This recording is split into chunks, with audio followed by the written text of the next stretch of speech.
আমি আর রেহানা যে বেঁচে গেলাম মাত্র 20-25 মিনিটের একটা ব্যবধানে আমরা মৃত্যুর হাত থেকে রক্ষা পেয়েছি।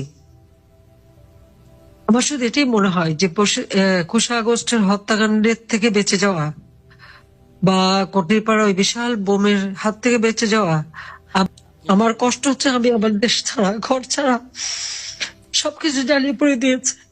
32 নম্বর বাড়িটা পর্যন্ত জ্বালিয়ে দিল।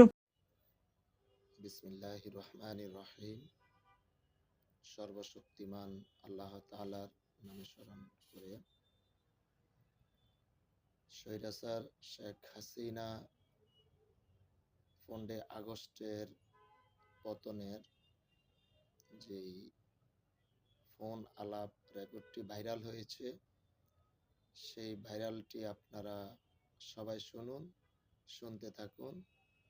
আমরা আপনাদের জন্যই সেই ভাইরালটি রেকর্ড করলাম। শুনতে থাকুন সবাই কি বলতেছে স্বৈরাচার শেখ হাসিনা। আমি আর রেহানা যে বেঁচে গেলাম মাত্র 20-25 মিনিটের একটা ব্যবধানে আমরা মৃত্যুর হাত থেকে রক্ষা পেয়েছি। আমার শুধু এটাই মনে হয় যে 21 আগস্টের হত্যাকাণ্ডের থেকে বেঁচে যাওয়া বা কটিরপাড়া ওই বিশাল বোমের হাত থেকে বেঁচে যাওয়া, আবার এই 5ই আগস্ট এই বেঁচে যাওয়া পিছনে নিশ্চয়ই আল্লাহর কোনো একটা ইচ্ছা আছে, আল্লাহর কোনো হাত আছে। নইলে এবারে তো বেঁচে যাওয়ার কথা না। তারা যেভাবে প্ল্যান করেছিল আমাকে হত্যা করার, সেটা আপনারা পরবর্তীতে দেখেছেন। তবুও এটা বোধহয় আল্লাহরই একটা রহমত। জানি না আল্লাহ আমাকে দিয়ে আরো কিছু কাজ করাতে চান বলেই বোধহয় আমি এখনো বেঁচে আছি। যদিও আমার কষ্ট হচ্ছে আমি আমার দেশ ছাড়া, ঘর ছাড়া সবকিছু জ্বালিয়ে পড়ে দিয়েছে। 32 নম্বর বাড়িটা পর্যন্ত জ্বালিয়ে দিল। আমরা দুই বন্ধুটা ব্যবহার করি নাই। আমরা তো এই সম্পত্তি আমাদের নিজেদের জন্য ব্যবহার করিনি। ওই বাড়ি থেকে 6 দফা আন্দোলন, ওই বাড়ি থেকে স্বাধীনতার ঘোষণা দিয়েছেন জাতিপিতা, আর ওই বাড়িতেই তো আমার বাবা মা সব জীবন দিয়েছেন, তাদের রক্তের দাগ। আমরা বঙ্গবন্ধু স্মৃতি জাদুঘর করে দিয়েছি। কত দেশি বিদেশি নেতারা ওই ভাষায় ওই ভবনটা তারা ভিজিট করেছেন, কত মতামত মন্তব্য লিখেছেন। সেই স্মৃতিটুকু তারা জ্বালিয়ে পুড়ে শেষ করে দিল। যে স্মৃতিটুকু নিয়ে শুধু আমরা বেঁচে ছিলাম দুই বোন, সেটুকু রাখলো না। আমাদের অন্যায়টা কি? আমাকে কেন ফ্যাসিস্ট বলা হয়, কেন স্বৈরাচার বলা হচ্ছে? আমি কোন স্বৈরাচারী কাজ করেছি? আজকে আপনারা একটু তুলনা করেন তো। এই ইউনূস ক্ষমতা আসার পর ছাত্রদের এমন ভাবে বেয়াদব করেছে, এমন ভাবে ব্যবহার করছে। আছে ছাত্ররা শিক্ষকদের হামলা করে, তাদের গলায় জুতার মালা পরায়, তাদের গাছের সাথে বাঁধে, তাদেরকে পদত্যাগে বাধ্য করে। প্রিন্সিপাল, ভিসি, শিক্ষকদের। সংখ্যালঘুদের উপর হামলা। শুধু সংখ্যালঘু কেন, তারা সমস্ত দরগা শরীফ, পীর আউলিয়ার মাজার, সেখানেও তারা হামলা করে। সেখানে হামলা করছে, মসজিদ টসজিদ সব ভাঙছে, পাশাপাশি গির্জা, একটা গির্জা ভেঙেছে, খ্রিস্টানদের উপর হামলা, হিন্দুদের উপর হামলা, বাড়ি বাড়ি হামলা করে তাদের মেয়েদের উপরে অত্যাচার, তাদের সমস্ত লুটপাট করে নিয়ে আগুন জ্বালিয়ে দিচ্ছে, ব্যবসা প্রতিষ্ঠান ধ্বংস করছে।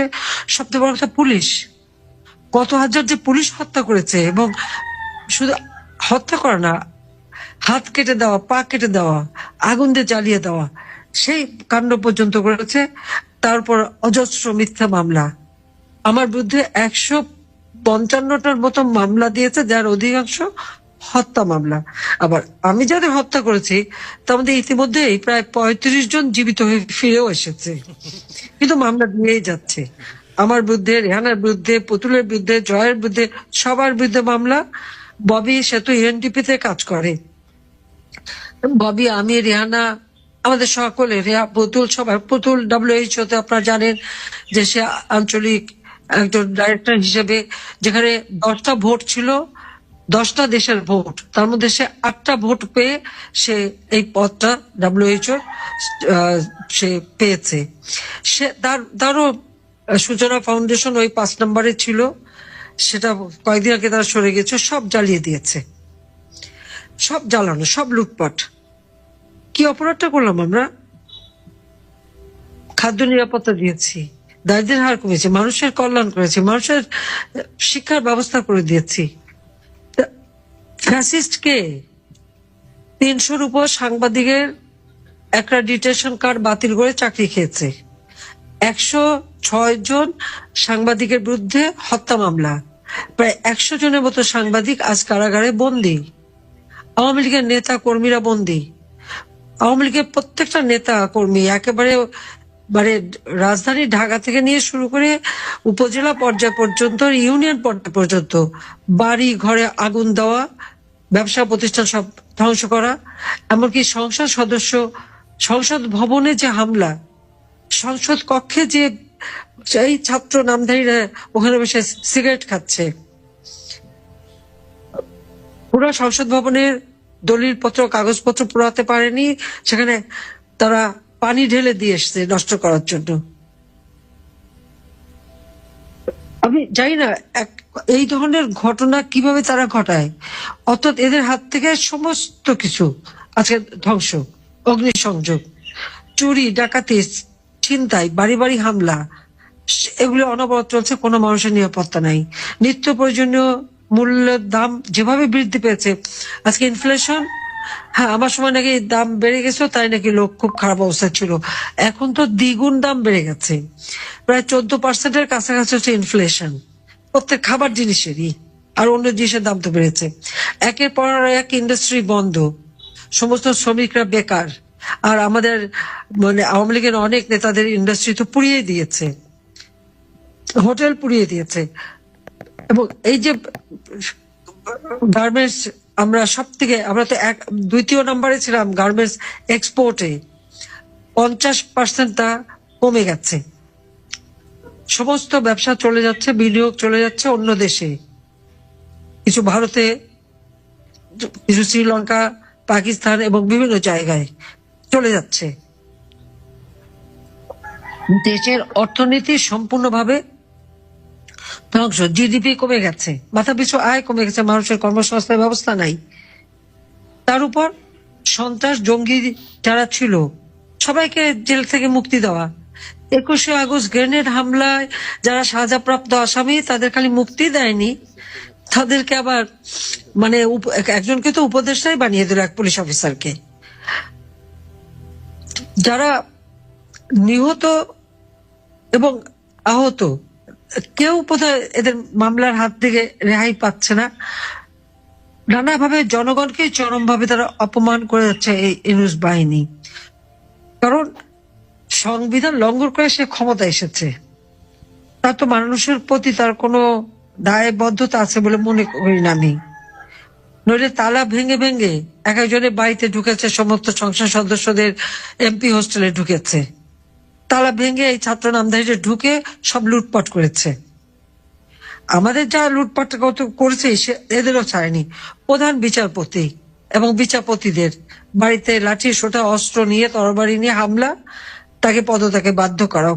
নির্বাচন commission, Bangladesh human rights commission, তারপরে পাবলিক সার্ভিস কমিশন, কোনো কিছুই বাদ নাই, সব জায়গায় হামলা করা।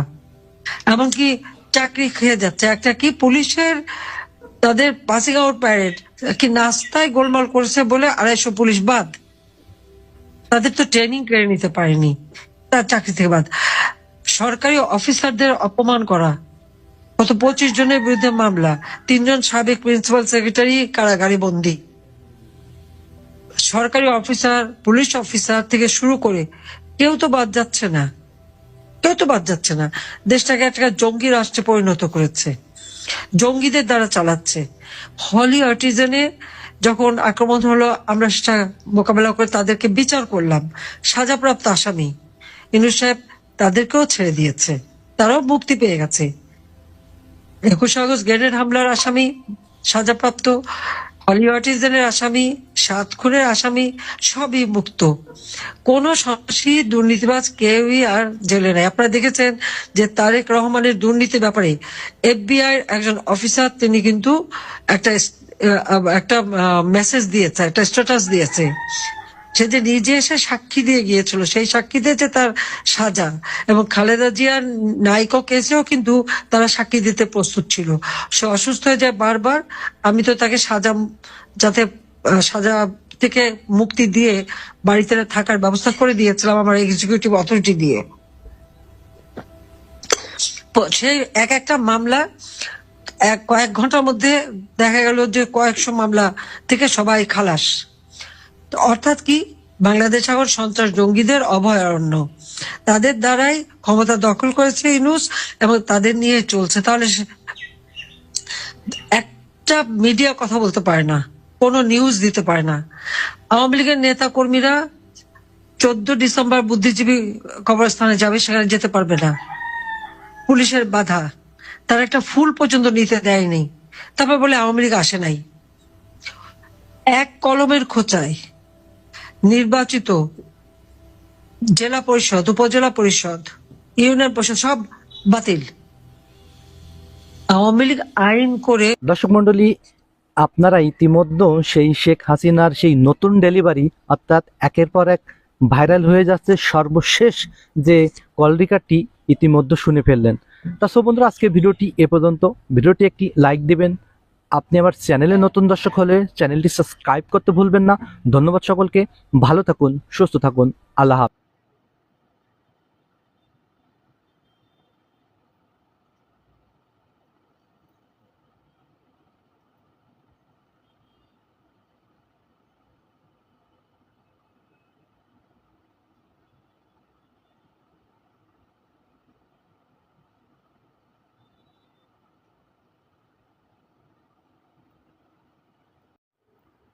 হ্যালো গাইস, এই স্বৈরাচার শেখ হাসিনার ফোন আলাপগুলো তো আপনারা শুনলেনই।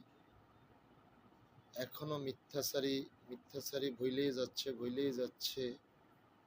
আমরা সাবধান করে দিচ্ছি, এরকম মিথ্যা বার্তা দিয়ে দেশে যদি কোনো অশান্তি করে, তাহলে এ দায়ভার এই স্বৈরাচার শেখ হাসিনাকে নিতে হবে।